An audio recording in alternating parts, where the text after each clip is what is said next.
Tapi bener, aku pertama kali ketemu kamu ya paling 20-an ke atas lah gitu maksudnya. Iya, jadi aku sebenarnya umur 35 tahun ya. Kayak masih perawan ya. Kayak masih perawan ya. Pernah diselingkuhi nggak? Oh, sering. Jadi ini sebenarnya saran kayak ini sentilan buat gue disuruh punya anak nih. Karena benar-benar enak sih. Oh gitu bikinnya maksud gue. Penyakit manusia tuh disebabkan oleh aging. Oh iya benar. Kanker tuh datangnya dari aging. Pasti. Sakit jantung, Betul. sakit demensia, pokoknya segala macam penyakit yang degeneratif. Betul. Itu karena aging. Emang lu beneran mau ya hidup 200 atau mungkin 300 tahun gitu di bumi ini? Lu mau ngapain gitu loh? Gue mau kawin lagi. Ya Allah, Terus untung dia- gue bukan bininya Koko ini ya. Kalau bininya Koko ini udah gue tendang kali ini.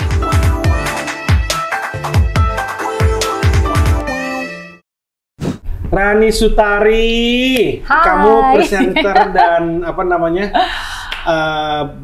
jadi penyiar di Hard Rock selama 10 tahun ya. Yes, betul sekali. Buat netizen coba nih tebak-tebak kira-kira umurnya berapa. Aku pertama kali kenal aja sampai kaget-kaget luar Masa biasa. sih ya, sebenarnya secara muka dan body sih 25 lah ya. 25 kan? 25 kan? Ayo semuanya bilang 25. Kalau ini berapa nih kalau ini nih? Ini masih sintal padat berisi ini.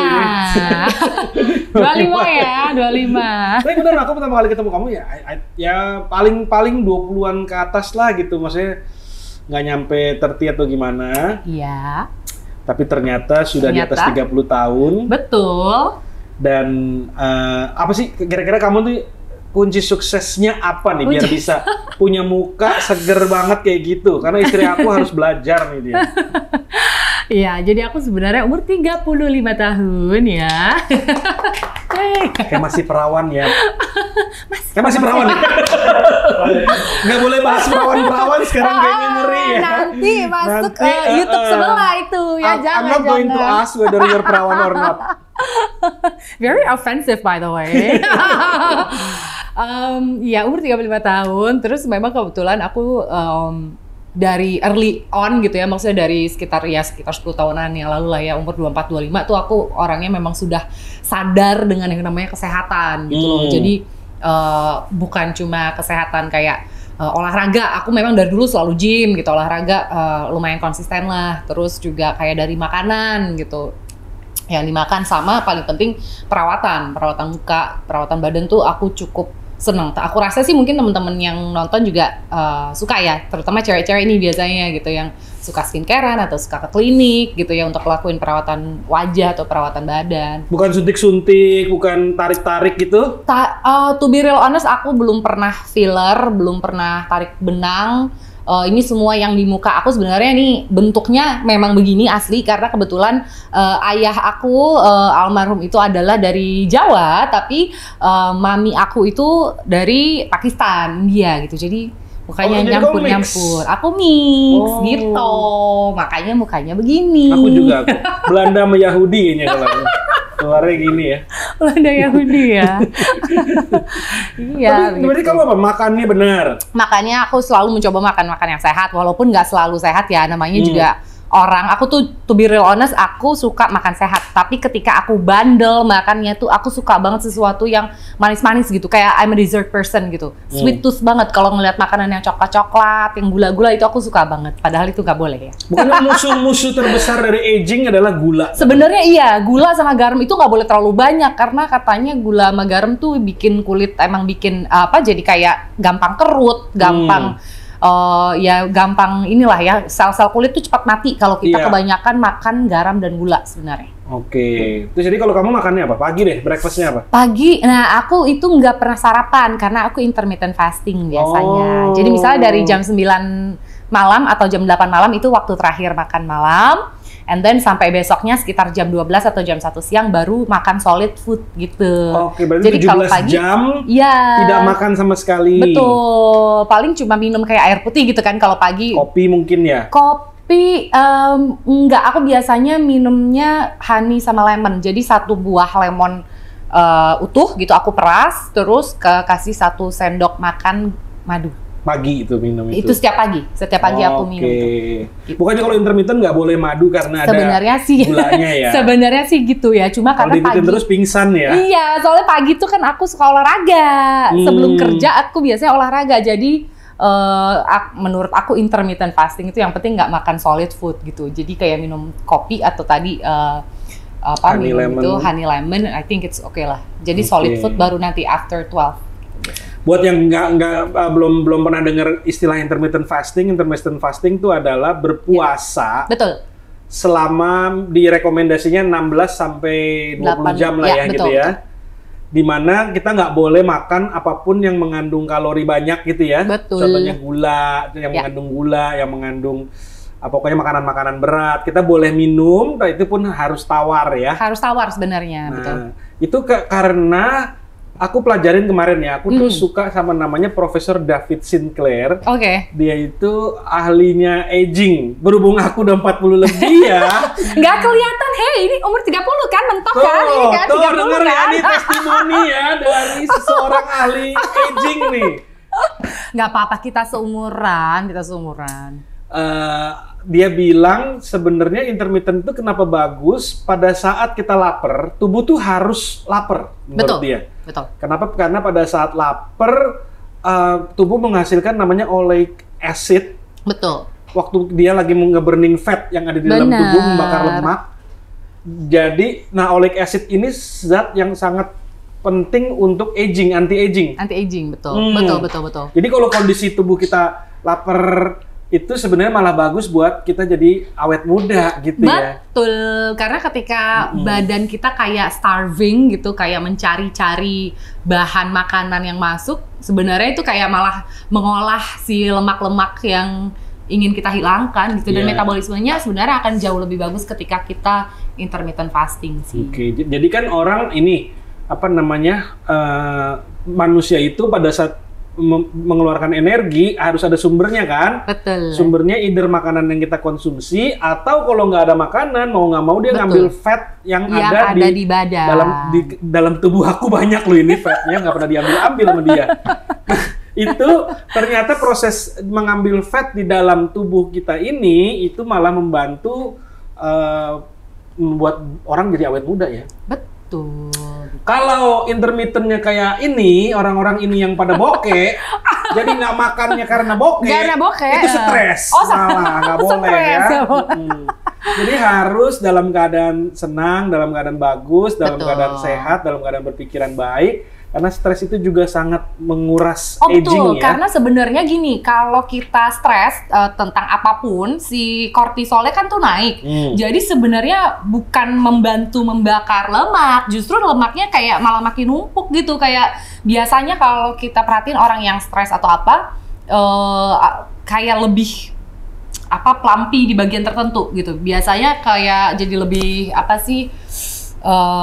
kayak menggendut gitu misalnya di area perutnya gitu. Nah itu tuh gara-gara kortisolnya tuh naik tuh. Itu gara-gara kortisol yang menjelang bayar gajian, kortisol ya jadi lemak nih, double chin, segala macem deh.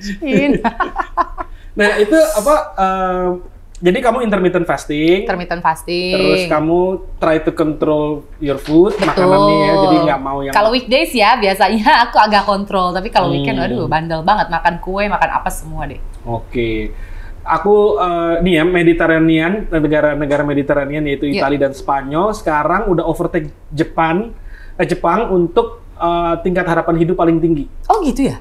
Soalnya kan orang Jepang menurut aku kalau maksudnya dari cara makan dan gaya hidupnya mereka termasuk salah satu yang paling sehat sih. Sekarang sudah di overtake oleh Spanyol. Oh gitu. Why? Kenapa? Karena Mediterranean diet yaitu olive oil. Oh benar, olive oil bagus banget. Makan banyak sayur karena mereka seneng makan salad ya. Sama red wine. Oh red wine. Gue pikir tadinya seafood. Gue pikir bakal ngomong seafood karena seafood sebenarnya kayaknya lebih bagus nggak sih dibanding makan red meat gitu, daging merah. Ya tentunya protein base-nya yang dari ikan kayaknya lebih bagus. Lebih bagus, iya benar. Tapi mereka tuh benar-benar reverse aging, bukan reverse aging ya, awet mudanya karena olive oil. Olive oil, sayuran banyak, kacang-kacangan juga banyak, sama red wine. Red wine ya. Red wine ini mengandung oleic acid juga tuh. Oh, I see. Yang membantu tadi kita nggak aging, jadi awet muda jadinya gitu. Ya? Oh, pantas mungkin kalau orang-orang ya Prancis, Italia dan lain-lain itu kalau makan pasta atau makan steak itu selalu dengan ada si red wine itu gitu kali ya. Iya. Kalau Prancis, Amerika steak red wine. Betul. Kalau Mediterranean mereka white, ya? salad terus olive oil, dressingnya mereka pakai olive oil kan? Bener. Mereka makan roti juga pakai olive oil juga. Betul. Dan ditambah sama red wine itu yang bikin mereka Oke. Terus mereka punya kebiasaan lucu. Mereka jadi aku punya teman orang Itali, dia supplier furniture di tempat aku juga. Kita pernah ekspor ke dia juga. Dia cerita, lu kalau gue ulang tahun misalnya gitu ya, kita makan nih. Makannya itu dari jam 10 pagi sampai 4 sore. Lama ya? Lama, jadi mereka tuh makan, ngobrol, ketawa. Terus, iya. Dan itu makanya mungkin bikin mereka awet muda kali ya, socializing, ketawa, dan makanan yang di-serve juga makanannya yang healthy. I see. Gitu. Tapi ya sih, I've heard about this karena temenku juga ada yang Prancis. Mereka juga bilang hal yang sama gitu. Ketika mereka lagi ada day off atau apa, mereka selalu kayak bikin ya mini gathering lah ya di rumah teman-temannya. Potluck, makan-makan, dan mereka kayaknya lebih bisa enjoy life, dan mungkin ya itu benar tadi masalah si jadi reverse aging karena mereka juga sebenarnya happy karena kan kita itu ya manusia makhluk sosial gitu ya. Ketika kita sama orang bertukar energi, tukar pikiran itu kayak malah bikin tuh kalau kita banyak gitu ngobrol, banyak ketawa, makanannya sehat, duitnya banyak, kayaknya awet muda ya. Yang terakhir saya setuju. Itu yang paling penting duitnya gitu. Banyak, pemirsa.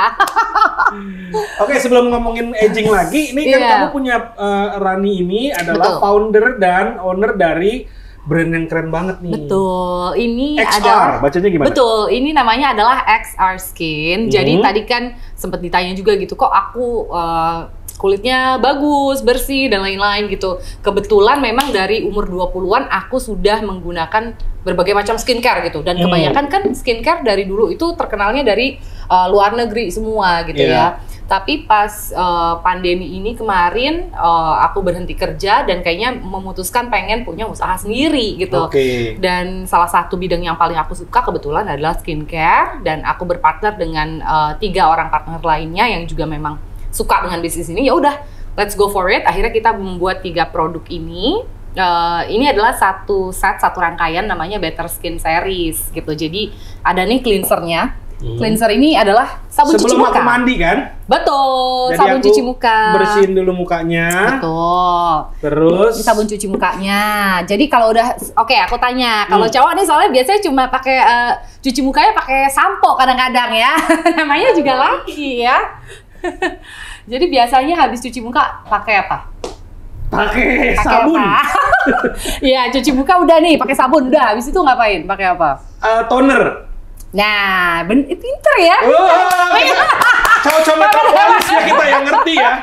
Metroseksual ya. Metroseksual. Yang kedua, ini stepnya adalah si Better Skin Essence. Essence ini fungsinya lebih bagus dari toner karena banyak banget sih kandungan manfaatnya tuh di sini banyak banget. Diminum tuh Kak? Jangan diminum ya, nanti mabuk dong.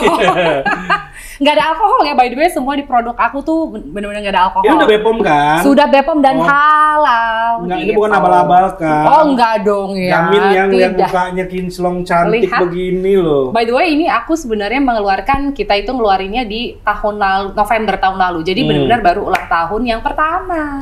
Oke. Tadi ini aku nyobain serumnya tuh, lihat kulit aku langsung kinclong. Ya. Ini serumnya nih yang terakhir tahap ketiga.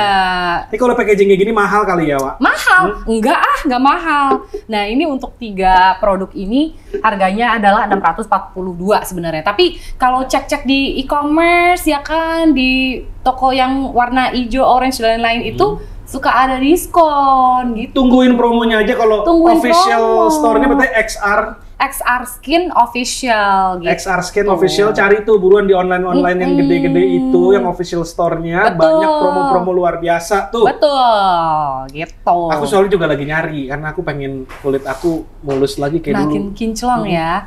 Ini biasanya nih aku cuma ngasih tips aja. Biasanya kan kita itu punya banyak kegiatan outdoor, ya kan? Hari gini kita suka ya naik motor apa, masuk meeting kena AC.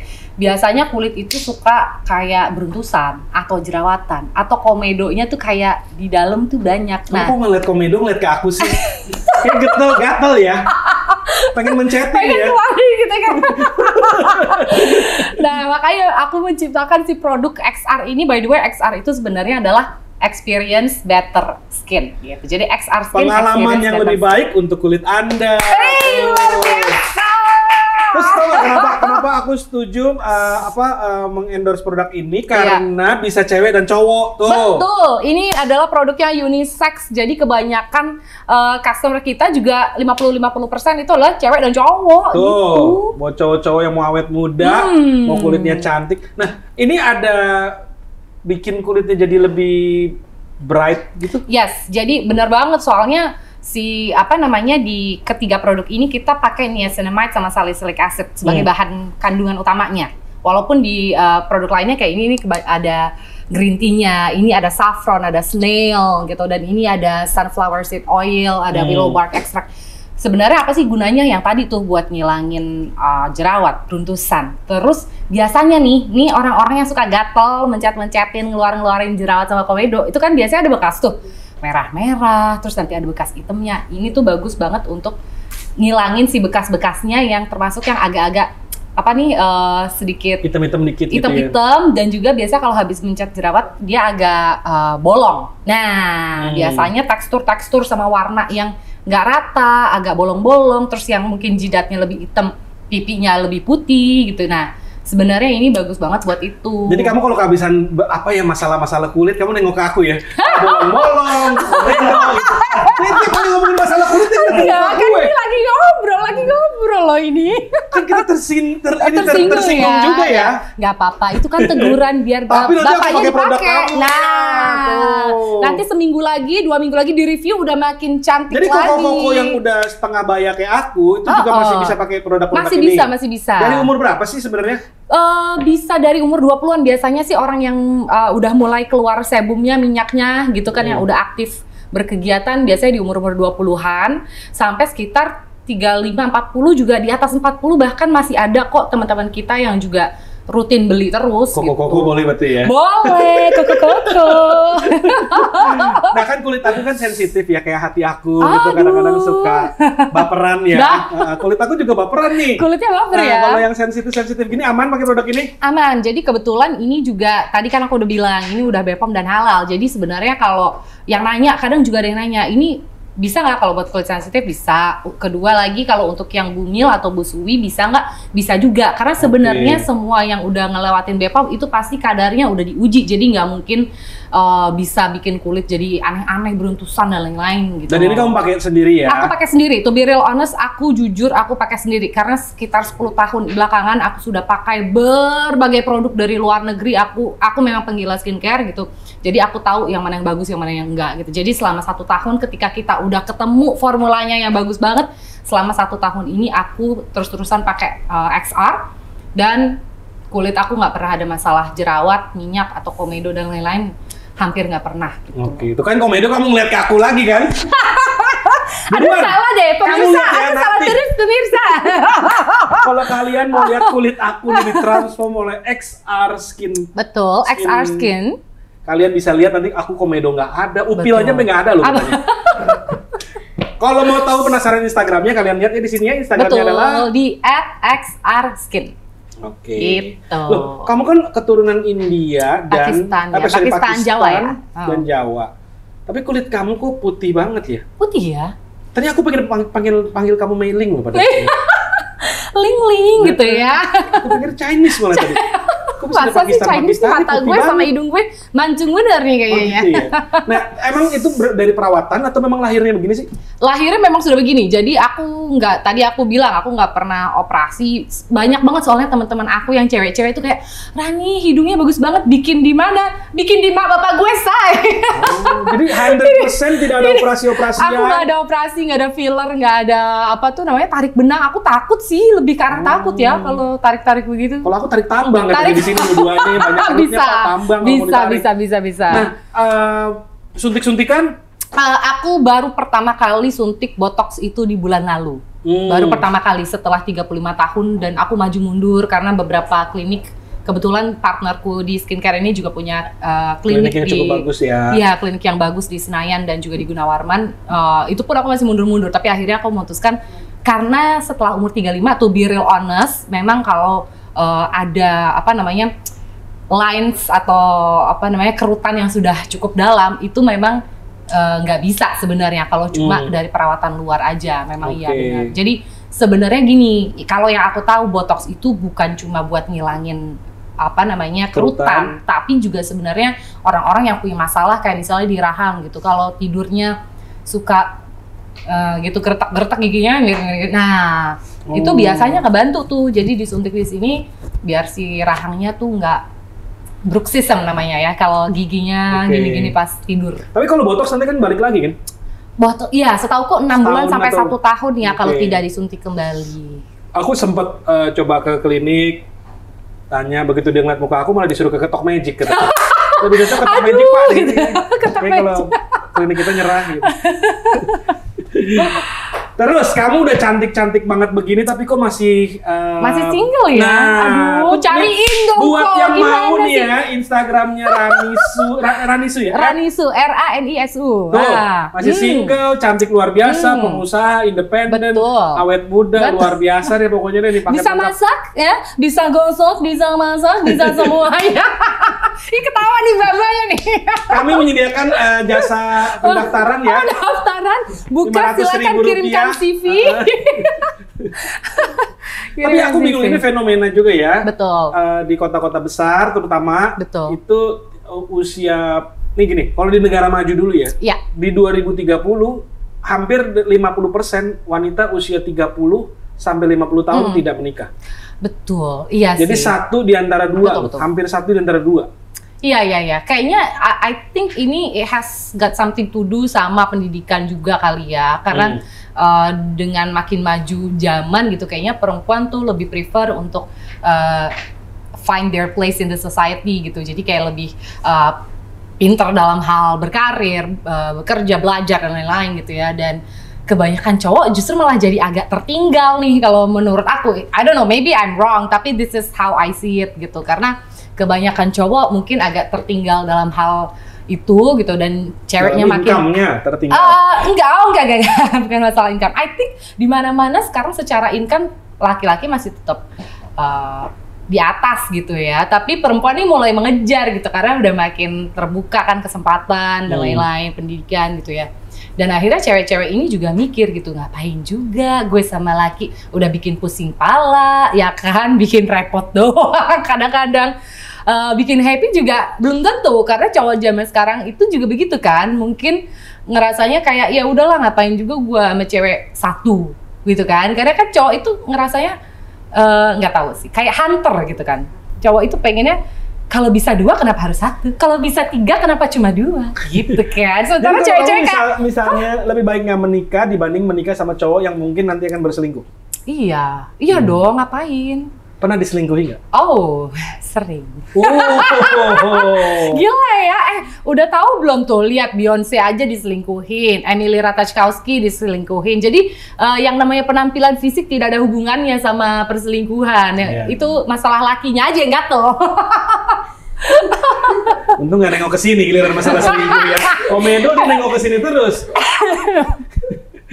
Aduh. Ya, tapi nih China, Jepang, sekarang yang paling parah adalah Jepang dan Korea, di mana mereka depopulation, artinya populasinya menurun jauh. Katanya soalnya perempuan nggak mau hamil ya katanya. Iya, yang menikah makin sedikit. Iya. Gini, yang lucu ya, di Amerika yang having sex aja lebih menurun. Oh gitu ya? Jadi kayak angkatan gue nih, itu masih kayak mungkin frekuensinya berapa gitu ya. Betul. Sekarang udah enggak. Oh gitu. Terus yang kedua, ini bukan yang udah married ya, maksudnya yang single, yang seksually aktif gitu, mereka menurun frekuensinya. Kenapa ya? Karena sibuk aja kali itu kerja kali, jadi males gitu mikir-mikir begitu. Nggak ngerti. Yang kedua, sperm count, jumlah sperma aktif di dalam tiap kali kita berhubungan, cowok ejakulasi gitu ya, sekarang menurun 30-40% jumlahnya. Tuh. Ya itu berarti ada something wrong sama kesehatan si laki-lakinya dari yang mereka konsumsi atau lifestyle laki-lakinya mungkin. Apa gimana? Kayaknya hormon testosteronnya turun. Jadi pria tuh makin feminim. I see, iya, I get it. Aku juga pernah baca ini. Kemarin ada yang sempat ngebahas juga. Jadi kayaknya secara aku sempat baca buku tentang DNA lah intinya. Kan DNA itu sebenarnya diteruskan turun temurun gitu kan. Jadi kayak berevolusi jatuhnya manusia itu. Si cowok mungkin secara social role-nya agak menurun setelah cewek-cewek ini pada makin pintar, makin kerja dan lain-lain. Akhirnya cowok-cowok ini mungkin ya itu kali ya secara jadi degeneratif gitu kali ya. Apa sih DNA-nya jadi feminim. Testosteronnya makin dikit. Benar. Sperm count-nya turun, mereka lebih nggak aktif secara seksual lagi. Dan yang lebih gawat, yang ini sekarang efek yang benar-benar negatifnya, depresinya meningkat, bunuh dirinya meningkat di kaum pria. Pria dewasa ya. Kasian ya. Iya. Kasian ya. Makanya jangan bokeh ya. Lihat kesini lagi. Karena memang ya tadinya job market mereka yang dominan cowok. Sekarang mereka mesti compete sama cewek. Dan mereka banyak yang udah mulai kalah juga sama perempuan-perempuan kan luar biasa. Akhirnya jadinya gitu. Cuman yang nggak sadar, yang mesti disadarin adalah tantangan terbesar manusia adalah depopulasi. Orang kan bilang penduduk udah kebanyakan.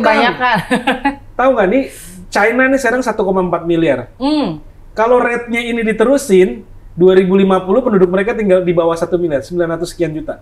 Kalau rate seperti ini diterusin. Iya. Padahal mereka udah ngelakuin berbagai cara tuh ya. Katanya kalau ada perempuan hamil, terus itu dibayarin anaknya untuk sekolah, rumah sakit, semua dibayarin. Mereka rada menurut gue rada salah ya. Jadi dulu mereka bikin namanya satu one child policy. Iya one child, ya benar. Lu nikah cuma boleh punya satu anak. Betul. Udah gitu, China itu patriarki. Patriarki, jadi mereka tuh mau punya anak cowok doang. Iya. Nah, akhirnya eksesnya banyak yang cewek ini rumornya ya. Iya. Banyak yang digugurkan betul. demi mencari anak cowok. Terus akhirnya sekarang gara-gara one child policy, penduduknya sekarang tua-tua, anaknya cowok lebih banyak daripada perempuan di China. Cowoknya jadi pada makin stres karena makin susah untuk dapetin mencari pasangan. Perempuan, Ditambah ekonominya juga makin mahal. Sulit, iya. Akhirnya terjadilah depopulasi. Jadi mereka... apa aku ke Cina aja? Ya? Gimana? Sama Koko lu? Sama Koko tuh suami paling ideal. Setuju netizen? Koko, tolong ya. Kerja mulu dari pagi sampai malam. Bener, bagus. Yang penting transferan lancar ya sayang ya. Tapi ya ini orang nggak sadar, di Jepang akhirnya populasinya turun terus. Mereka sekarang di 120 juta, by 2050 mungkin udah tinggal 90 jutaan. Ini the same thing sama Jepang juga ya. Jepang kayak gitu loh. Jepang, Cina, ini sebenarnya di seluruh dunia juga ya. Begitu ekonomi kita nyampe makmur, terjadi depopulasi. Jadi income-nya naik, penduduknya turun. Bingung kan? Bener. Jadi gini, gue bingung. Dulu zaman dulu kan gue mesti nyari duit yang banyak supaya gue punya anak banyak, terus anak gue bisa sekolah yang bagus semua gitu. Gini, sekarang udah punya duit, malah mereka cenderung nggak mau menikah. Iya. Mungkin ya itu kalian tadi gue bilang, tekanan, pressure dari pekerjaan dan lain-lain tuh udah bikin orang jadi kayak, aduh ngapain gue harus punya anak atau punya keluarga, karena ketika gue sendiri aja hidup gue nyaman-nyaman aja. Mungkin itu kali pemikiran orang-orang. Padahal sebenarnya kan happiness is even more when shared gitu. Ketika kita punya pasangan atau punya teman-teman atau punya keluarga, sebenarnya lebih happy. Cuma orang-orang yang mikir, udahlah gue cari duit udah capek, duit gue banyak, gue bisa foya-foya tanpa anak atau keluarga, ya udah gitu kali. Iya.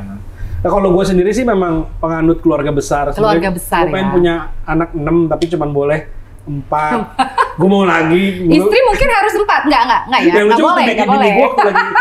Gue lagi lahiran yang ketiga tuh, udah ditutup aja dok, gitu. Udah cukup gitu. Terus dokternya kan nanya, gimana pak tutup? Jangan gue. Jadi bablas lagi. Karena gue pengen punya kesebelasan kayaknya nih, pengen punya kesebelasan. Gue seneng. Tapi memang kalau gue memang pribadi gue seneng punya anak. Iya. I think my purpose in life adalah berkembang biak, ya kan. Gue pengen berkembang biak, terus gue pengen punya anak banyak. Tapi ya kalau dibilang ekonomi susah ya, gue juga pernah ngalamin waktu ekonomi gue lagi susah, punya anak banyak, pala puyeng susah ya. Udah bukan cuma popok sama susu, waduh sekolah anak aja udah sama kayak sekolah, kayak kuliah gitu loh, ya kan? Cuman gue sih, istri gue suka berdebat sama istri gue kayak Rani juga, dia tipe yang kalau bisa anak satu aja gitu atau dua gitu. Terus gue bilang, enggak, gue mau menyelamatkan umat manusia, gue pengen berkembang biak dengan gen gue yang luar biasa ini. Oh gitu. Cuman gue bilang sama dia gini, terus tujuan lu hidup apa? Gue nih hidup, gue pagi kerja sampai malam semua segala macam buat anak gue gitu. Jadi kalau gue nggak punya anak, gue mungkin akan kehilangan meaning dalam hidup gue gitu. Jadi gue the more the merrier buat gue gitu. Ya pusing sih. Kadang capek, kemarin sakit, pusing, masuk kejang-kejang, masuk rumah sakit juga capek. Cuman karena gue seneng ya seneng-seneng aja ya. Oh, lu tau gak? Oksitoksin tuh keluar banyak tiap hari. Ketika berpelukan. Nah, karena anak gue 4 ya kan, abis meluk yang ini keluar oksitoksin, nah ini keluar lagi. Nah, happy terus. Happy gue jadi banyak. Pantas ya, pemirsa saya sedih terus soalnya gak ada yang meluk. Jeng-jeng, trak-tes gitu kan. Begitu tagihan keluar akhir bulan, kortisolnya naik. Aduh, jadi dari tadi kan aku ditanya terus, karena aku mau nanya, karena ini sebenarnya Koko ini pengen punya banyak anak. Berarti mau nambah istri? Nggak boleh ya? Sayangnya nggak boleh ya. Nggak boleh ya. Sebenarnya kalau ditanya mau apa nggak mau, cuman nggak boleh. Aduh, bininya mana nih, jangan nonton episode ini. Bini saya itu lumayan ini ya. Dulu kayak siapa? Kaisar pertama China tuh yang suka kawin gitu ya. Begitu kaisarnya mati, selirnya dibunuhin atu-atu. Mungkin istri saya bisa kayak gitu kan. Iya. Kalau saya sih pengennya punya banyak ya. Pengen punya banyak ya. 4 cukup, 4. Sebenarnya kalau gue pengennya 6. Tadi kan gue nanya, lo waktu itu rahim sama istri ya nanya. Kan rahim lo diikat nih, dibuka lagi bisa kan? Gue nambah satu lagi lucu nih kayak ini. Aduh Tuhan. Ngamuk-ngamuk deh cuman. Iya. Ya karena kalau gue ngerasain kayak unconditional love, cinta, ya nggak juga sih sama anak gue kadang-kadang kalau nyebelin juga sebel juga. Tapi kan itu unconditional, mau semarah apapun tetap sayang gitu kan. Mungkin yang bisa unconditional love benar-benar kan Tuhan. Betul. Kalau kita pasti mencintai, walaupun sama anak sendiri pasti masih ada egonya. Oke. Tapi at least egonya jauh lebih berkurang sama anak tuh. Jadi kayak, ya. kalau sama pasangan misalnya kan masih gontok-gontokan gitu ya. Berantem mulu gue jadi tiap hari bini gue. Tapi kalau sama anak, ya beda lah. Cintanya benar-benar beda gitu. Jadi ini sebenarnya saran kayak ini sentilan buat gue disuruh punya anak nih katanya nih kayaknya. Karena benar-benar enak sih. Oh gitu bikinnya ya? Maksud gue. Aduh. Nggak, apa ya, beda ya? Beda lah. Even my life, cara gue ngelihat hidup. Iya. Kayak tadi gue pikir kayak ya gue masih suka party juga, masih suka pergi hangout di segala macam, tapi cara melihat itunya aja udah beda dibandingin sebelum punya anak gitu. Dan gue lihat kayak tiap hari gue kerja, I know the reason why juga gitu. Terus gue juga termasuk beruntung bokap nyokap tinggal sama gue kan. Jadi gue kayak ngurusin banyak banget, gue kadang-kadang sampai kayak punya anak 6 jadinya. Iya. Makin rame, makin seru gitu ya. The more the merrier memang konsep. Dan ini ya, jangan lupa kamu mesti sehat terus. Iya. Within 10 to 20 years, dalam maksimum ya 10 sampai 20 tahun lah, reverse aging sudah akan terjadi. Oh gitu ya? Ini beneran nggak sih? Soalnya dari tadi kita ngebahas. David Sinclair itu didanain oleh Harvard. Jadi legit lah penemuannya dia udah jalanin ini udah 15 tahun. Baru-baru ini dia udah berhasil eksperimen ke tikus. Kalau lu ngeliat tikusnya lu bakalan kaget. Sumpah, tikus diapain? Yang sama lahirnya sama, 10 bulan kemudian yang satu itu udah gede, dia bisa gini. Bisa reverse aging, bisa dibikin aging. Yang satu dikasih buat aging, jadi menua. Oke. Yang satu di reverse aging, jadi nggak tua-tua. Nggak tua-tua. Nah, tikusnya itu pas berdua dibandingin tuh, kelihatannya jauh banget. Yang ini rambutnya putih, udah kelihatan lemes. Udah yang ini tikus masih yang satunya lagi gitu masih ya? Kayak gue gitu. Wih.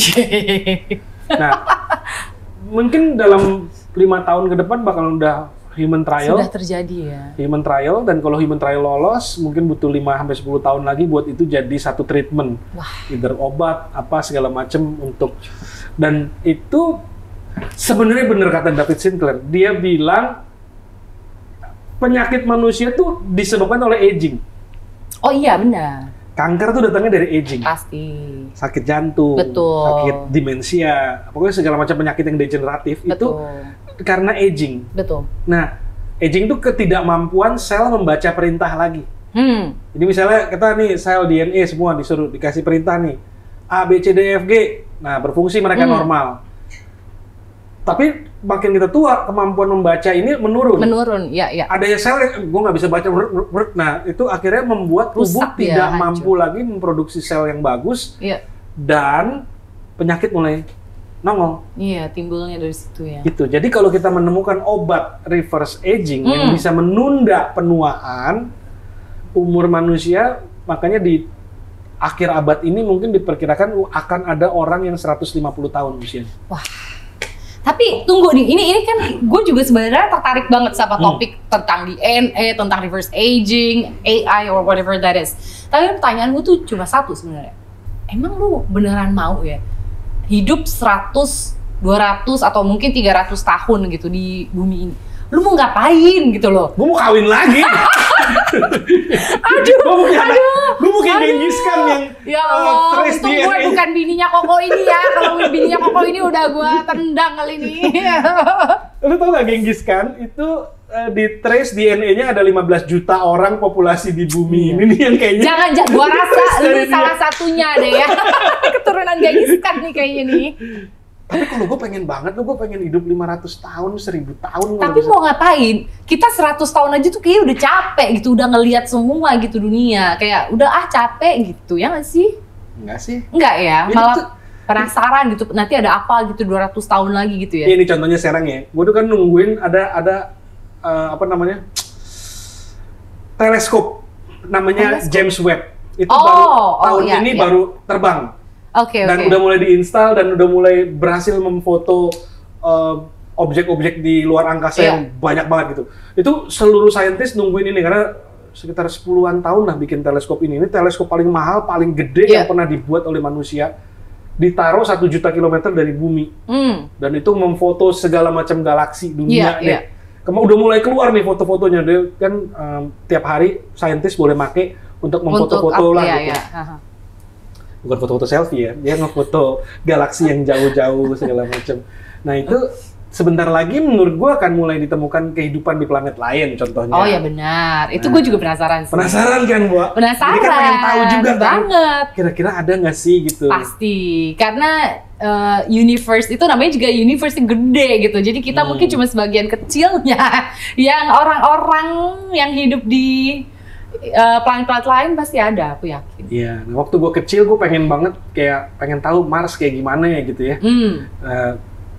Gue beruntung in my lifetime kita udah bisa ngirim kendaraan ke Mars. Dan sekarang mungkin in the next 10 years mungkin akan ada manusia pertama yang ke Mars. Makanya kalau lu 500 tahun lagi kan bisa ngeliat gitu ya. Tapi nanti takut loh kalau beneran ketemu nanti sama aliennya, terus aliennya marah terus mau invade bumi gimana?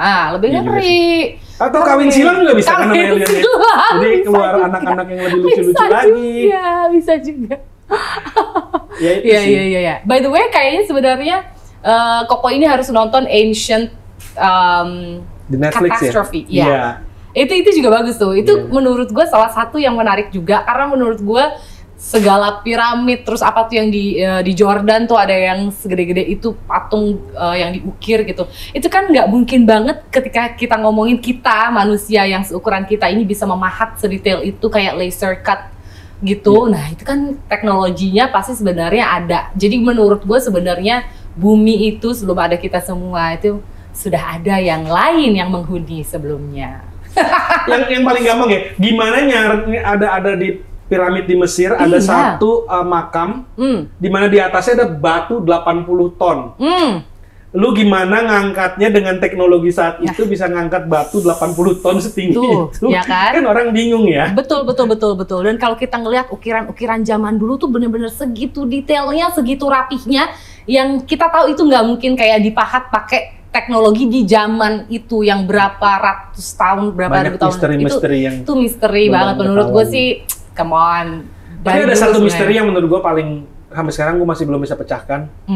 Itu kenapa Rani yang secantik ini Pemirsa jangan lupa kirimkan CV ke bawah ini. Tapi kenapa? Banyak dong cowok yang naksir kamu? Banyak yang mengantri, ngajak pergi dan lain-lain. Tapi nggak tahu ya, apa ya? Kayaknya harus makin berhati-hati aja nggak sih, gitu. Soalnya ya tadi aku sempat mention gitu ya, bahwa nggak semua laki itu juga benar gitu kan. Ada juga yang cuma mau nyoba-nyoba ibaratnya ya kan, cuma mau main-main, banyak banget gitu loh. Jadi daripada apa ya tadi mencoba-coba terus salah lagi, ya kan? Udah serius taunya ditinggalin, diselingkuhin, ya kan? Wah itu banyak banget, udah sering banget kejadian. Terakhir kali hubungan serius kapan? Setahun 2 tahun lalu kali ya. Gitu. Lama pacaran? Enggak terlalu juga, tapi ya again gitu ya, kayaknya selingkuh dia. Bisa dibilang ya. Bajingan kan, gitu kan, udah sosok serius, kayaknya baik-baik banget, taunya. Gitu. Cowok memang begitu kali. Tapi barusan ada survei keluar juga, cewek lebih banyak selingkuhnya.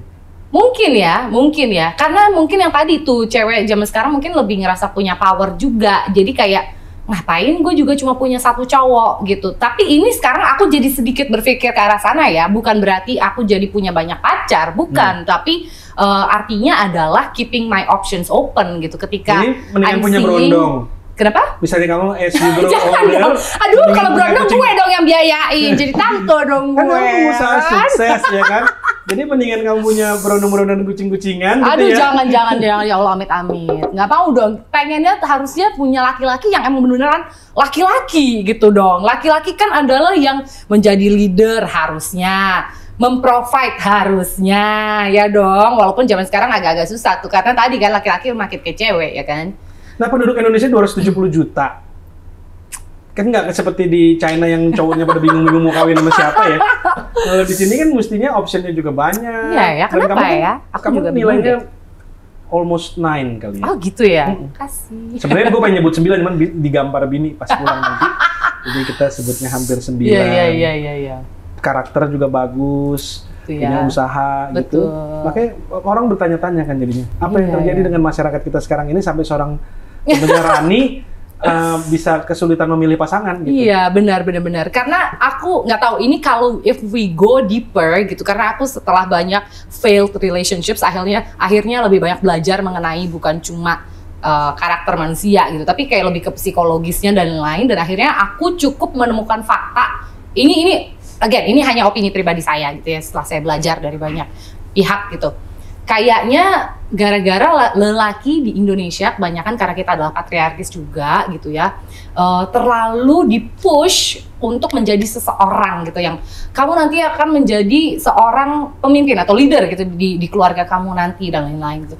Tapi diajarkannya hanya sebatas itu. Jadi bukan kayak moral obligation-nya gitu, bukan kayak kamu sebagai laki-laki harus take care of perempuan, let's say. Kamu harus jagain nanti anak kamu dan lain-lain. Itu tuh menurut gua nggak terlalu diajarkan. Terus laki-laki di Indonesia diajarkan untuk selalu kuat gitu. Kamu harus kuat, kamu harus cari duit banyak, kamu harus gini. Tapi nggak pernah diajarin kayak nggak apa-apa kok kamu being emotional, nggak apa-apa kok cowok nangis, nggak apa-apa kok kalau memang ya kamu belum sukses-sukses aman, nggak apa-apa. Tapi yang penting kamu usaha, kamu punya karakter yang baik, kamu cari uang yang benar, gimana take care of ya tadi perempuan atau keluarga dan lain-lain, itu tuh nggak pernah diajarin. Jadi ketika mereka besar dan akhirnya mencoba mencari pasangan, nah itu baru tuh red flag-nya jadi keluar tuh satu-satu. Menurut aku ini hanya opini pribadi aku, karena kebanyakan yang aku lihat-lihat laki-laki di Indo itu banyak yang punya masalah mental sebenarnya, tapi ditutupin. Karena kan cowok harus kuat, cowok kan harus baik-baik aja terus, harus cari duit aja terus gitu. Jadi kamu lebih seneng cowok yang bisa lebih mengutarakan perasaannya gitu? Mungkin bukan mengutarakan perasaan doang, tapi bisa nggak diajak tukar pikiran, diajak growing bareng gitu. Jangan cuma oke, ya udah gue cari duit ya udah lo duduk aja diam, nanti gue kasih duit.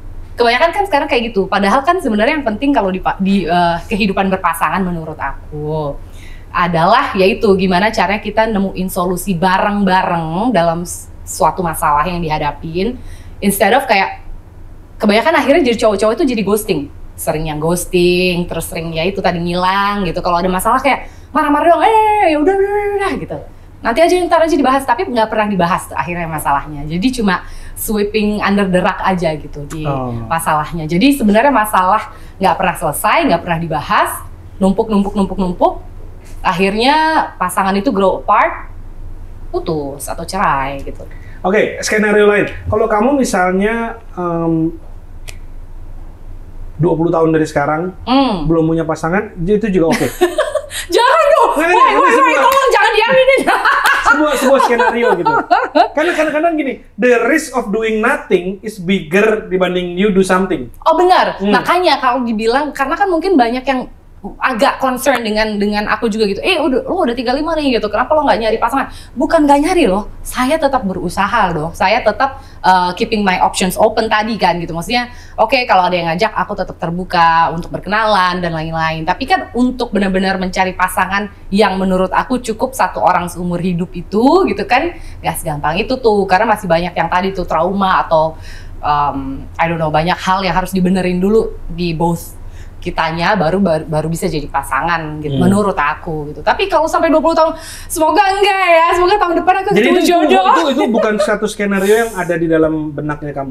Enggak sih, enggak dong. Pastinya menurut aku kodratnya kita manusia pasti tetap pengen punya seseorang yang menjadi pasangan, punya partner hidup, ya kan? Karena kan namanya orang hidup sendiri tuh nggak enak tahu. Aku nggak suka tahu sebenarnya hidup sendiri. Capek loh. Pulang kerja, masuk apartemen sendiri, beres-beres sendiri, ya kan, mikir besok, aduh harus makan apa, aduh belum isi bensin, aduh ini ada AC mati, aduh ini bocor, aduh ini. Semua mikirin hal itu sendirian tuh nggak enak tahu sebenarnya. Tuh, jadi sebenarnya bukan gue nggak mau dan gue nggak terbuka mencari pasangan loh, salah. Sebenarnya semua orang tuh sebenarnya pengen punya pasangan gitu loh. Cuma mungkin prioritinya kali. Prioritinya ya nggak juga sih, prioritasnya tetap jalan sih, kerja tetap jalan, cari pasangan tetap jalan. Cuma kadang-kadang ya ketika nggak tahu, ketika di satu sisi si pasangannya belum dapat, ya pasti akhirnya kita jadi lebih fokus ke kerjanya. Sebenarnya akan selalu gitu nggak sih?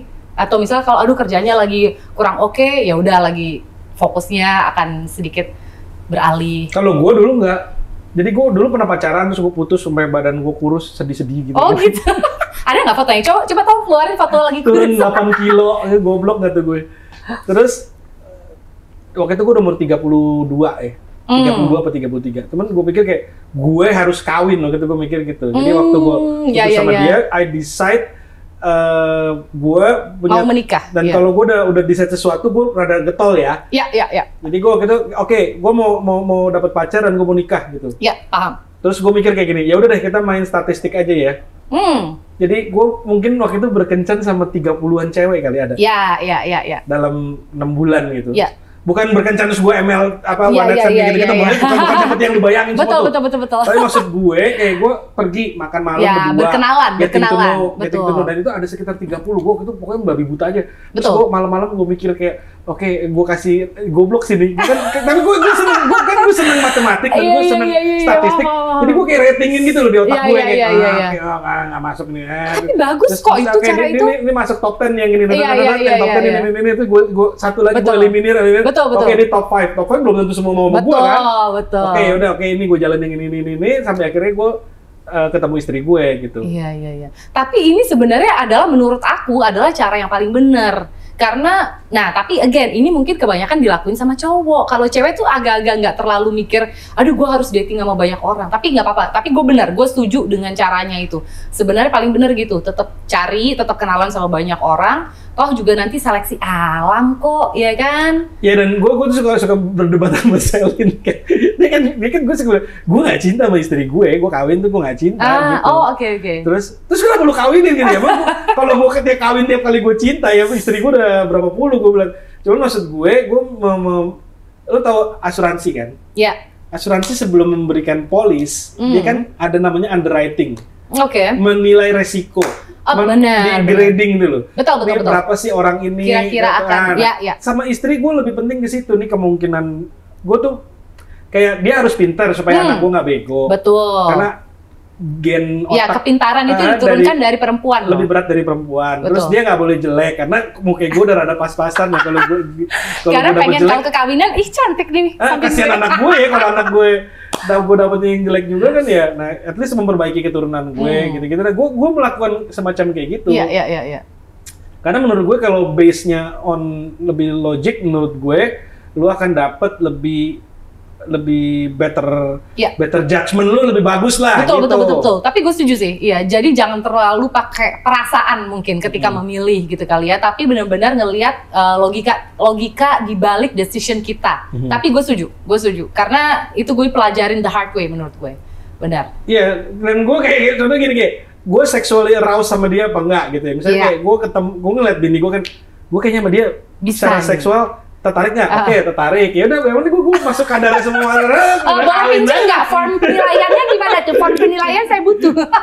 Soalnya kalau lu pakai cinta-cintaan bener, gue setuju. Pegel, apalagi waktu itu baru putus gue ya kan, gue capek juga, gila nih cinta-cintaan. Gue dapet apa sih maksud gue? Yang ada gue goblok. Sakit hati doang. Gue udah tahu, gue stuck di relationship yang gue udah tahu itu goblok, cuman karena gue cinta sama dia. Terus ngapain lagi, gue bilang. Kalau cinta ya ntar aja dah gitu. Iya benar-benar. Tapi benar kok, itu benar. Sebenarnya cara yang paling benar pilih pasangan sebenarnya kayak gini. Karena ada logika di balik keputusan. Itu sebenarnya benar. Dan gue nggak expect dapat 10 nilainya. Maksud gue ya yang penting masuk kategori 6, 7, 8, 6, 7, 8, 6, 7, 8 masuk oke, rata-rata 7, oke, jadi gitu. Maksud gue nggak mau mendewakan kayak dulu zaman gue pernah kan jatuh cinta kan ya kan, dia is the best yang pernah gue dapet gitu. Tai kucing lah. Tai kucing rasa coklat. Nah tapi ya itu gue jadi gue sih bilang ya kadang researchnya mesti bener. Betul. Tapi yang paling penting menurut gue diprioritize. Gue waktu itu gue on hold semua kerjaan gue. Fokus untuk mencari ya. Ya gue tetap kerja tapi maksudnya kayak. Betul. Gue nggak mau ekspansi gila-gilaan dulu, gue nggak mau apa dulu, gue mau ini selesai dulu. Betul. Gue udah punya istri, karena gue tahu gue butuh jangkar dalam hidup gue. Terus gue juga pengen punya anak banyak, jadi kalau as I grow older, kalau gue makin tua, ntar gue punya susah, anak makin, gue udah engkong-engkong, anak gue baru lulus kuliah. Kan gue juga nggak terlalu kepengen kayak gitu, jadi waktu itu akhirnya gue push myself. Walaupun kadang-kadang kencan tuh, gue rasanya pengen bawa tape recorder. Biar bisa diulang lagi. Tadi dia ngomong apa ya? Kuliah di sini, kan lu mesti nyeritain kayak gitu kan. Males banget kan kadang-kadang. Cuman gue pikir udah ilmu statistik dari 30 yang mau sama gue paling misalnya let's say 10. Dari 10 itu kan gue mesti nyari lagi mana yang nyari ini, terus gitu. Jadi ya. Teknik yang harus ditiru. Cuman kalau lu nggak prioritize, takutnya ya lu nggak harus declare lu prioritize, tapi dalam diri lu kayak I need to sort this thing first. Ya, gitu. betul. Sudah kok selama sekitar beberapa 2-3 tahun ke belakang sebenarnya sudah seperti itu gitu. Udah agak sedikit ngehold pekerjaan-pekerjaan biar lebih fokus, lebih banyak me time dan melakukan pencarian itu. Tapi again masih cukup sulit. Masih belum ketemu aja. Sayangnya kita nggak ketemu 10 tahun lalu. Aduh, kalau kita udah 8 nih. Kayaknya gue nggak kuat ya anak 8. 3 deh, 5-nya kita adopsi gimana? Ada Kaisar Agustus ya, itu salah satu kaisar favorit gue di Romawi. Oke. Dia waktu kawin gini nih, jadi dia punya penasehat kan. Penasehatnya, gue mau kawin. Siapa bos? Gitu. Terus, ya lu cari nama gue, pokoknya dia harus subur. Karena gue kaisar, gue kalau nggak punya keturunan gawat. Jadi gue nggak keberatan janda yang udah punya anak atau yang lagi married suruh aja cerai. Terus dia harus cantik. Oh dia kasih kriteria gitu, gitu. Kayak cari terus akhirnya penasihatnya datang bawa nih. Nih bos, dia married sama ini orang. Cuma ntar gue bisa cerai, suruh cerai gampang lah kalau atas perintah kaisar cerai kan bisa di Romawi kayak gitu. Dia ketemu cuma ngobrol bentar doang kan. Oke, udah. Terus dia bilang ke penasihatnya, oke, yaudah, gue mau nikah sama dia. Udah, that's it. Dan dia memimpin, gitu ya? Dia memimpin kerajaan Romawi yang paling sukses si Kaisar Agustus itu. Oh gitu. Tapi ya salah satu kisah yang gue paling menarik dari dia itu karena istrinya itu dulu married sama orang lain. Terus suruh cerai. Udah punya anak. Wah, hebat juga ya. Kalau nggak salah anaknya ini akhirnya melahirkan jadi Kaisar Tiberius deh, pokoknya penerusnya dia. Nah, tapi cara dia memilih kayak gitu. Terus gue mikir-mikir, iya juga ya. Karena 10 tahun dari sekarang mau bini lu cakepnya kayak gimana kan? Iya. Di mata lu tuh dia udah nggak, udah ya namanya cowok kan, pasti visual ya. Dia pasti nyari yang lain lagi yang baru. Udah nggak semenarik seperti yang lu ketemu pada saat itu. Jadi, ya gitu deh ini. Ya moga-moga. Jadi sekarang mencari? Enggak. Ya. Ampun. Sekarang banyak waktu buat anak, buat orang bokap nyokap gue udah usianya udah 80 tahun. Udah kayak anak kecil. Benar. Mereka malah balik di posisi gue tuh lucu. Gue ngeliat anak gue bertumbuh. Gue ngeliat orang tua gue decline. Iya. Jadi kayak gimana ya? Ya lucu aja. Kayak ironi yang lucu tapi gimana? Dalam satu rumah ya. Iya. Kayak gue mesti nemenin bokap gue kalau pup, kalau pipis gitu. Sama juga anak gue yang lagi punya mimpi mau kayak gini-gini. Iya. Mereka makin independen. Kayak lucu aja gitu di dalam rumah gue. Kayak satu sisi yang ini declining, yang satu sisi yang ini lagi pengen tumbuh-tumbuhnya gitu. Terus jadi kriteria cowok yang kamu mau seperti apa? Siapa tahu nih cowok-cowok di sini ada yang beruntung. Kayak gimana ya? Ya pasti standar gak sih jawaban semua orang? Ya yang baik, yang cakep, kalau bisa tinggi gitu, penghasilannya oke dan lain-lain. Tapi kayaknya salah satu yang aku pelajarin banget gitu, maksudnya setelah ketemu banyak sekali nih karakter cowok-cowok yang enggak banget gitu misalnya. Justru ada bagusnya. Because now I know what's best for me gitu kan. What I really do not want in a guy or in a relationship gitu. Yang pasti jangan sampai ketemu sama orang yang tidak punya prinsip atau pendirian gitu. Karena laki-laki menurut aku itu harus benar-benar bisa menjadi dirinya sendiri dengan pilihan dia sendiri. Dan punya keinginan yang penting untuk memperbaiki kesalahan. Nah, atau kayak ya itu tadi yang aku bahas gitu. Mau nggak nih sama-sama ngebahas kalau ada solusi, kalau ada masalah, sama-sama nyari solusi. Kalau kayak gitu, grow-nya tuh bareng gitu loh. Tapi kan kebanyakan yang kejadian tuh biasanya gitu. Kalau ada masalah bukan dicari solusi bareng, cuma saling ngomel-ngomel, akhirnya nggak kebahas masalahnya. Akhirnya malah grow apart gitu. Menurut aku salah satu yang paling penting adalah laki-laki itu harus mentally stable dan ya apa ya, tahu dirinya gitu, tahu kekurangan dan kelebihannya. Jadi tahu juga ketika dia punya pasangan cara menghandle hubungannya itu gimana. Itu paling penting. Oke. Kalau aku pesen, ini juga berdasarkan survei dan riset ya. Iya. Nomor 1 tuh sebenarnya takut sama Tuhan. Takut sama Tuhan ya. Ya, at least dia beragama dengan cukup baik, dari keluarga yang beragama cukup baik juga. Dia bukan agama yang cuman sekedar KTP ya. Tapi maksudnya yang aku dong. Kenapa? Karena gue rumah tangga sering problem. Iya. Entah apalah gitu pasti ada problem.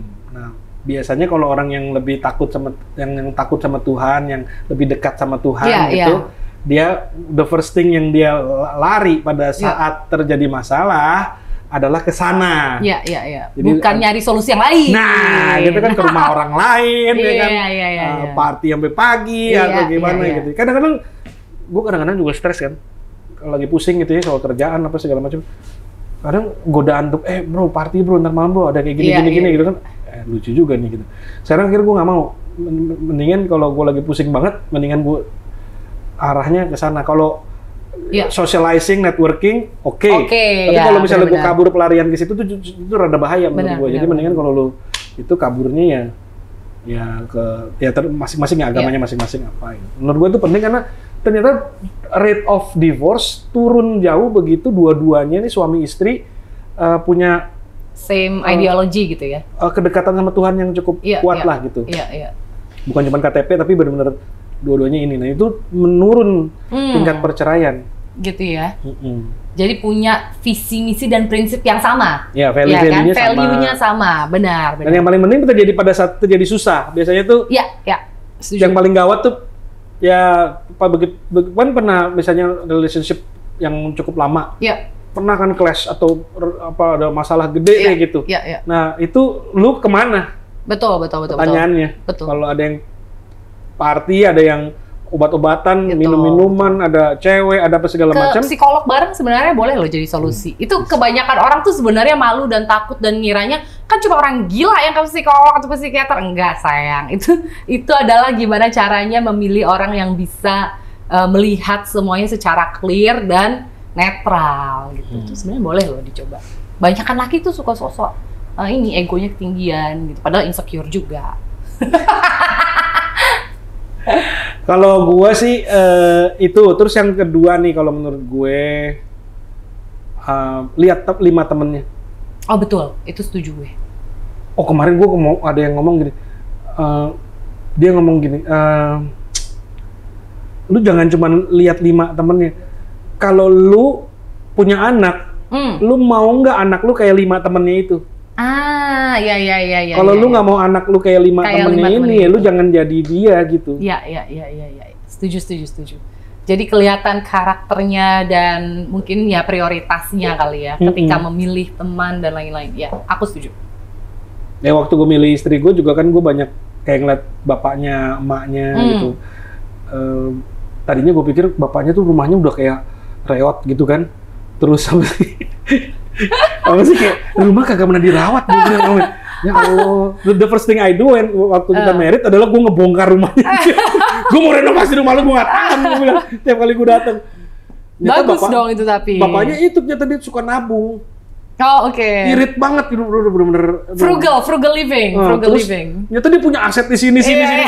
Bapak lu nggak taunya kaya, gue bilang. Ini gue dapat bonus nih gue. At least anak-anak gue nggak bakalan susah lagi. Iya. Terus ya ternyata ya tapi ya gitu karena gue lihat latar belakang keluarganya, gue lihat. Setuju. Ya bisa dibilang bibit-bebet bobot sih ya. Researchnya. Ya. Dan gue suka ngitung-ngitung. Akhirnya oke, ini kayaknya boleh lah. Iya besok-besok kalau gue kenalan sama cowok, suruh hitungin dulu matematikanya gimana. Bikin kuesioner dulu bos. Kuesioner, easy form. Terus tes IQ. Tes EQ, semuanya. Aduh. Tapi menurut gue tuh penting sih.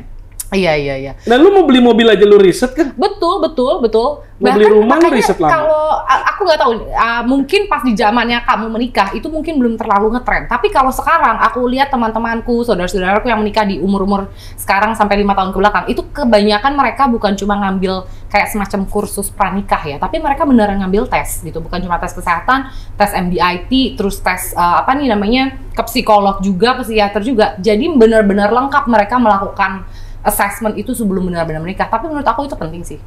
MBIT kamu apa berarti? Aku juga lupa siapa ya. Extrovert pasti. Enggak loh, aku sebenarnya introvert loh. 50-50 gitu. Iya. Sensing atau intuitif? Kayaknya sensing ya. Thinking atau feeling? Itu juga 50-50 kayaknya. Judging atau perceiving? Kayaknya a bit judging, a bit. Iya. ESTJ mungkin ya. Iya sih. I think. Sebenarnya bagus loh. Michelle Obama. Oh gitu ya. Iya. Kalau pengusaha punya istri kayak kamu top berarti. Oh gitu ya. Karena kamu bisa organize. Pengusaha top. Buat koko-koko ya, teman-teman aku koko-koko silahkan. Bagus loh, saya punya critical thinking gitu. Kenapa jadi jualan diri gue sendiri? Ada lagi sebenarnya yang bagus juga, Ocean. Apa tuh? Kan kalau MBTI itu kan 4 tuh kan, EST gitu-gitu. Nah ini Ocean tuh openness, keterbukaan dia terhadap hal baru. Oke. Terus conscientiousness. Nah itu kemampuan dia mengorganize, dia apa enggak gitu. Kalau conscientiousness-nya tinggi, kemungkinan dia buka usaha bakal lebih sukses. Iya. Tapi harus dibarengin sama openness. Keterbukaan. Ya pokoknya itu ada tesnya juga Ocean tuh. Wah, tuh perlu tuh kayaknya tuh gue tuh. Ada pengacara perceraian ya di Amerika, gue suka itu karena ngikutin podcastnya karena lucu-lucu nih orang ngomong. Yang Chinese kan sih, itu lucu deh. Ada bule satu dia suka ngomel-ngomelin pasangan yang curhat sama dia gitu. Terus dia bilang, lu goblok amat, lu beli properti aja, lu beli rumah aja, lu research berbulan-bulan, lu membandingin A, B, C, D, E, giliran lu milih pasangan di mana itu seumur hidup ya. Komitmen bisnis yang paling mengerikan yang akan pernah lu tanda tangan gitu ya. Investasi paling panjang gitu. Paling panjang, paling impact-nya paling tinggi terhadap hidup lu, dan lu nggak research tuh bingung dia. Benar. Gitu. Oke Ibu, coba kira-kira apa namanya, mungkin ada tips-tips lagi nih sebelum kita closing. Gimana caranya biar tetap cantik dan awet muda seperti Ibu Rani? Dan awet muda. Kayaknya bukan cuma masalah tadi itu ya, kita udah ngebahas perawatan, udah pasti yang namanya perawatan juga by the way nggak bisa on and off gitu, sehari iya sehari enggak, kalau nggak konsisten segala hal juga nggak bisa berhasil bagus lah, sama aja kita kayak ya tadi berusaha gitu, kalau nggak konsisten it's done gitu ya. Tapi again menurut gue si kecantikan dan lain-lain ini tetap datangnya dari diri sendiri sih gitu ya, dari mindset gitu, dari kesehatan, kestabilan emosional juga gitu ya. Makin happy, tadi si Koko juga bilang makin happy makin kelihatan orang tuh cakep kok auranya gitu. Padahal orang yang biasa-biasa aja mukanya ketika dia lagi happy, lagi apa, bagus gitu kelihatannya, wow, cering gitu kan, bersinar ini orang gitu, tetap akan terlihat makin menarik gitu sebenarnya. Jadi makin pede sih. Makin pede, makin menarik. Jadi kalau dibilang, oh lu pengen cantik ya, berarti lu harus operasi ini, lu harus perawatan ya. Ya enggak, itu hanya penunjang ya kan, konsistensi dalam merawat tubuh badan lain-lain iya gitu. Cuma ya itu kalau orang cakep tapi murung mulu gitu ya, nggak seru juga kayaknya ya. Nggak cantik juga gitu, auranya tuh kurang ambiar gitu kan. Ya. Selain perawatan tubuh ini, muka jangan lupa ke XR ya kalau untuk ini wajah ya, berarti khusus perawatan di wajah XR Skin. Jangan buat bulu ketek ya ini ya. Ini khusus untuk muka biar kinclong kayak Rani. Kinclong ya. Jangan lupa kalau pakai skincare juga jangan cuma di muka doang sampai ke leher. Nanti aneh dong ya. Ya, ini yang mulus ini kok geradakan gitu kan. ini pada ketawa di Mbak. Oh jadi itu sampai leher ya? Sampai leher dong. Oh, kalau kan nanti putih. Iya. Mukanya putih, lehernya hitam. Kayak cabai-cabai ya. Bukan gue yang ngomong, ini Mbaknya yang ngomong. Gitu. Oke, nanti segera dikunjungin ya kalau mau lihat ke apa namanya XR Skin. Boleh kalau ke XR Skin official tuh mungkin di toko-toko e-commerce ya. Itu juga ada. Oke. Rani Sutari. Thank you udah ngobrol. Sama-sama. Kita doain biar tahun depan dapat jodoh. Nah. Semua keinginannya terkabul. Amin. Dan makin sukses, makin karirnya makin hebat. Amin. Dan kalau mau belajar buruan visit Instagramnya, bisa ngeliat mengenai bagaimana Rani bisa membangun kehidupan dan keawet mudaannya. Terima kasih Kak Rofi.